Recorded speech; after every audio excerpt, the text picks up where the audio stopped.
Olá, tudo bem? Eu sou o Aldo, o seu contador, e estou muito feliz de participar desse curso, desse conteúdo para vocês. Recebi esse convite, fiquei muito feliz pela participação e nesse vídeo eu vou compartilhar com vocês todos os meus conhecimentos com relação à contabilidade, a contabilidade para arquitetos. Então, nesse vídeo você vai entender tudo, sobre a parte tributária, como é que funciona, quais tipos de empresas que existem. Então você vai ter uma noção muito boa, tá? Eu sou um contador online, consigo atender no Brasil inteiro. Então aqui embaixo vai ficar o meu telefone, meu site, meu Instagram para você entrar em contato se você tiver alguma dúvida. Se você quiser também formalizar o seu negócio, eu estou à disposição para atender você, tá bom? Então, vamos iniciar agora com o conteúdo. Quais tipos de empresas que existem, tá? Existe uma diferença de tipo de empresa e de regime tributário. Então, a primeira coisa que a gente vai entender é os tipos de empresas que existem. Então, existe o empresário individual, existe a empresa limitada, a empresa unipessoal, existe outros tipos de modalidades que são para advogados, para associados, para condomínio, mas eu vou falar dos dois tipos que você pode abrir, tá? Para você eu quero te explicar qual é a diferença, quais são as diferenças do empresário individual e da limitada. Vamos começar com o empresário individual. O empresário individual, ele tem uma particularidade. Então você vai abrir uma empresa, empresário individual, então é você sozinho nessa empresa, tá? O empresário individual, o nome dele também é diferente. Você vai ver que quando tem a razão social, sempre é o nome do empresário. Então, às vezes vai ser seu nome, ME. Ou a gente pode abreviar para ficar mais legal. Então, exemplo, meu nome é Aldo Dias, fica Aldo Cavalcante Dias. A gente pode colocar ACD Serviços de Contabilidade, entendeu? Só que não tem o LTDA, o empresário individual, beleza? Passando dessa modalidade do empresário individual, temos a modalidade da limitada. O que é a limitada? A limitada, você pode ter sócios, pode ser dois sócios ou mais, tá? Então, exemplo, você tem uma sociedade com outro arquiteto e você quer abrir uma empresa que fique os dois no contrato social, os dois na empresa. Então, você vai abrir uma empresa limitada. Mas qual que é a diferença do empresário individual da limitada? Claro que o empresário individual é uma pessoa só, a limitada dois ou mais, beleza? Mas juridicamente, para você entender, quando você tem um empresário individual, a justiça, ela entende o seguinte, que tudo que você tem na pessoa física é uma coisa só, na limitada não. Tudo que você tem na empresa é da empresa, então você responde de forma limitada ao seu capital social. Então, exemplo, se você sofre um processo na justiça trabalhista, você é empresário individual, os seus bens da física, carro, casa, tudo que é da pessoa física sua, tudo que é seu, vai responder ao processo da justiça, beleza? Quando é limitado, não. Você vai responder um processo, tudo que tiver no nome da empresa. Então, vamos dizer que lá na empresa você tem um carro, você tem bens, tudo que está no nome da empresa, se você sofrer um processo na justiça, vai responder tudo que tiver na empresa, entendeu? Então é uma diferença bem legal, porque o processo ele só vai, da limitada só vai poder ser vinculado o que está na jurídica. Então, por exemplo, conta bancária, tudo da empresa. O que você tem na sua conta física, a sua casa, o seu carro, coisas pessoais da sua pessoa física, não se vincula. Então, juridicamente tem uma diferença. Claro que ninguém pensa, quando vai abrir uma empresa, que vai sofrer um processo na justiça, mas tem a diferença justamente por isso, para limitar o processo na limitada. E o empresário não. Então, tem essas duas diferenças, mas tem uma particularidade agora, que com a atualização da legislação, que você consegue abrir uma limitada sendo um único sócio, que chama a unipessoal. Então, você abre uma empresa limitada, sendo que existe apenas um único sócio, que aí chama o regime unipessoal. É uma coisa que não tinha, que agora tem, tá beleza? Então, quando você for abrir uma empresa, você vai ter que pensar sobre Ou você abre como empresário individual, ou você abre com limitada se tiver sócios, ou você pode abrir uma unipessoal. Beleza, Aldo, mas a diferença é só isso?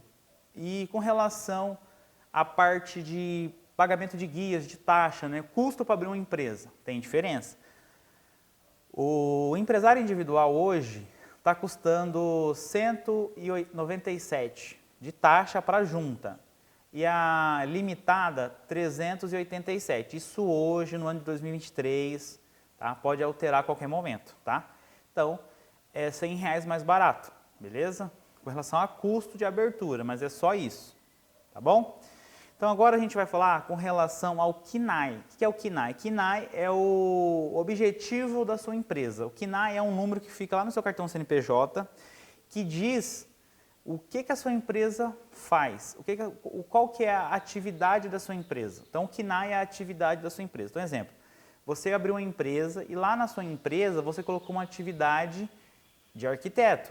Então a sua empresa, se ela tiver no CNPJ um KINAI, quer dizer que ela pode fazer só aquele tipo de serviço. Então, exemplo, Aldo, eu só faço serviço de projetos de serviço de arquitetura. Então, vai ter um KINAI, um número, esse número vai identificar a sua empresa que ela faz essa atividade. Existe a diferença de dois tipos de atividade. Existe o comércio e existe a prestação de serviço. Quando você coloca o KINAI de arquiteto, é uma prestação de serviço. Então, automaticamente é diferente de comércio de mercadoria, beleza? Então, quando você abre uma empresa, no caso de arquiteto, é uma prestação de serviço. Mas você pode também ter mais de um KINAI, beleza? Então, por exemplo, você pode ter o KINAI de arquiteto, você também pode ter um KINAI de comércio. Por exemplo, você comercializa algum tipo de produto, pode ter, não é engessado. Você pode ter diversas outras atividades que você pode prestar.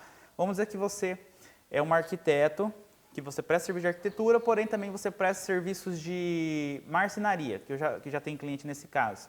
Então você tem dois KINAI, um KINAI de arquiteto e um KINAI de serviços de marcenaria. São serviços, beleza? Você pode também ter um KINAI de comércio, vamos dizer que você vende algum tipo de mercadoria. Você pode ter isso na sua empresa, no seu CNPJ, beleza? Só que é o seguinte, qual que é a diferença da prestação de serviço do comércio? O comércio ele já é um pouco mais burocrático quando você coloca na sua empresa. Por quê? Quando você comercializa produto, automaticamente você tem que comprar e vender essa mercadoria. Quando você compra e vende, existe um imposto de circulação de mercadoria, que é o ICMS. E automaticamente você é obrigado a ter inscrição estadual. Então, o que é a inscrição estadual? A inscrição estadual é uma inscrição para você comprar mercadoria e vender mercadoria. Então, compra dentro do estado, vende fora do estado ou dentro do estado. Só que para você abrir uma empresa de comércio, tem uma particularidade, porque aí você precisa ter um espaço, você precisa ter um estoque. Então, é mais burocrático você abrir uma empresa de comércio, tá? Porque aí o estado ele exige umas outras obrigações da sua empresa. Agora, a prestação de serviço é mais fácil, porque a prestação de serviço não precisa ter um espaço para prestar o serviço. Você pode prestar o serviço de qualquer lugar, tá? Da sua casa, você pode prestar o serviço no Brasil inteiro, só no seu estado, só no seu município, tá bom? Então, beleza. Você entendeu a diferença de prestação de serviço, de comércio, tá? Agora a gente vai falar com relação ao regime tributário. Toda empresa que você abriu empresário ou limitada, aí você vai ter que escolher qual que é a atividade, que é a parte do KINAI que eu já falei, se é prestação de serviço, se é comércio, se é os dois. Então, tudo isso você já entendeu. Agora vem a parte do regime tributário. O regime tributário, ele é muito importante para o seu negócio. Por quê? Porque o regime tributário vai ser o quanto de imposto você vai pagar para o fisco, beleza? Então, existe 3 tipos de regime tributário. Existe o Simples Nacional, o lucro presumido e o lucro arbitrário, tá? Mas os dois, lucro arbitrário, existe também, na verdade são 4, o lucro real, tá? Só que assim, vou falar para você entender um pouquinho dos 3. Simples Nacional. Simples Nacional é um regime, o mais barato, né, para você pagar menos imposto, é o mais vantajoso de qualquer dessas opções. Por quê? O Simples Nacional, ele dá algumas vantagens para você. A empresa que é enquadrada no Simples Nacional, ela vai pagar uma alíquota menor. Por exemplo, quando é prestação de serviço, que é serviço de arquiteto, vai pagar 6%. Então, se você faturou 10 mil de nota, você vai pagar R$600, que é 6%.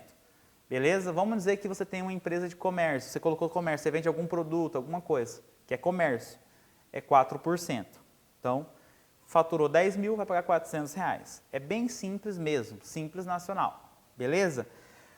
Para você entender, para você ter mais conhecimento, né, entender um pouco mais sobre o assunto, existe o regime do lucro presumido. O lucro presumido é um regime um pouco mais caro. Por quê?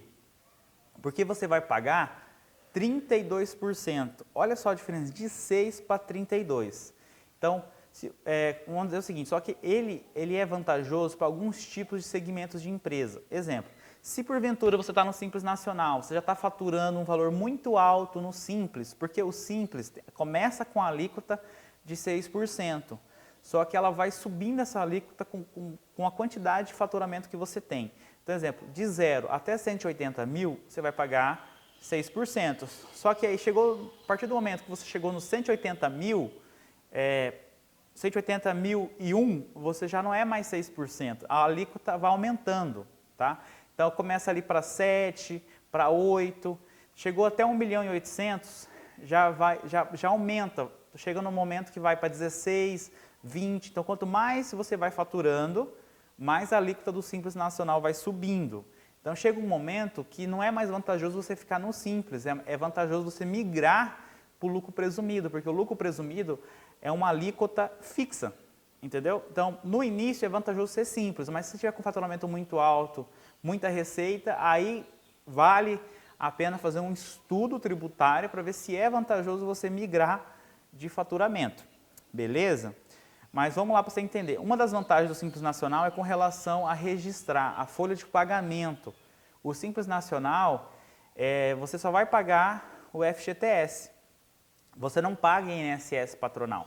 Quando você é presumido, aí você já paga INSS patronal, que é 32% sobre a sua folha. Então fica muito caro você ter funcionário no lucro presumido, entendeu? Mas no Simples Nacional é muito mais vantajoso. Então, são coisas diferentes, eu sei que é um pouco confuso, mas existe a vantagem e a desvantagem. Mas no inicial, você está começando agora, a melhor opção é Simples Nacional, até com relação à parte contábil, a contabilidade é mais barata, né? Por quê? Porque tem menos obrigações, lucro presumido já tem mais obrigações. Mas vamos lá, deixa eu terminar de explicar com relação agora ao regime lucro presumido. O lucro presumido, vamos dizer assim, você faturou R$100.000 por mês. Você vai pegar a alíquota de 32%, então de 100 mil, você vai calcular 32% sobre 100 mil, vai dar 32 mil.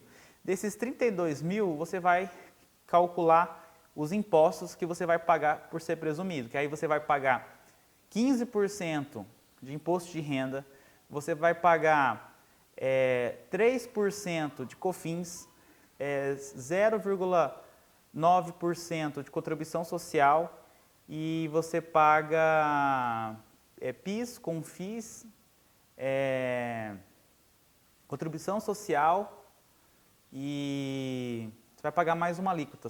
No total, por mês, você vai pagar quase 17%. Então, você está vendo? Você sai de uma tributação de 6%, vai pagar quase 17% por mês. Então, tem uma diferença muito grande, porém, é fixo. Todo mês você vai pagar 17%. Quando a alíquota do Simples Nacional chegar a essa alíquota de 17%, aí vale a pena migrar, beleza? Existe o lucro real. O lucro real é utilizado por grandes empresas que têm faturamento gigantesco, como o mercado, né, grandes concessionárias, porque o lucro real você vai pagar imposto em cima do seu lucro líquido. Então, você tem que ter uma contabilidade, você vai pegar seu faturamento, tirar os custos, depreciações. O valor do lucro líquido que sobrar, você vai pagar o imposto, que aí vai ter as alíquotas de quase 17%. Então, ele é vantajoso para quem realmente tem um faturamento gigantesco, tá? Então, são esses 4 regimes tributários. E o lucro, eu falei, né, do lucro arbitrário. O lucro arbitrário, na verdade, ele não é um regime que você escolhe. É quando você é fiscalizado pelo fisco por alguma sonegação, por algum crime fiscal, e aí a Receita, ela te obriga a pagar um tanto de imposto, tá? Chama lucro arbitrário, que aí você vai pagar de acordo com o que a Receita diz, como se fosse uma multa por ter sonegado, tá? Então não é um regime que você vai escolher por vontade própria, você vai ser obrigado. Então, qual que é a diferença de imposto, de você pagar imposto na pessoa física e da pessoa jurídica? Muita gente não entende, é melhor ficar na física ou melhor ficar na jurídica, ou é muito caro abrir uma empresa.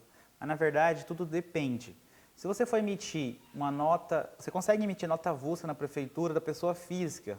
Só que olha a diferença, você vai na prefeitura, você vai pagar 5% para emitir essa nota, que é o ISS da prefeitura. Mais 27,5% que você tem que declarar no seu imposto de renda. Então, você está pagando aí quase 33%. Sendo que se você tivesse uma pessoa jurídica, uma empresa, você vai pagar somente 6%. Então, realmente é muito mais vantajoso. Por quê? Porque tudo que você tributa na pessoa jurídica é uma alíquota fixa, que é o 6% do Simples Nacional. E na pessoa física, não, você vai pagar tudo isso. Então, essa diferença de imposto, de coisa que você vai pagar na pessoa física, você paga a sua empresa, paga o custo ali e ainda vai te sobrar muito dinheiro. Por quê? Porque é muito mais vantajoso, tá? Claro, se você estiver no início, você emite uma nota lá de vez em quando, você não tem constância de faturamento, beleza, não é um momento ainda.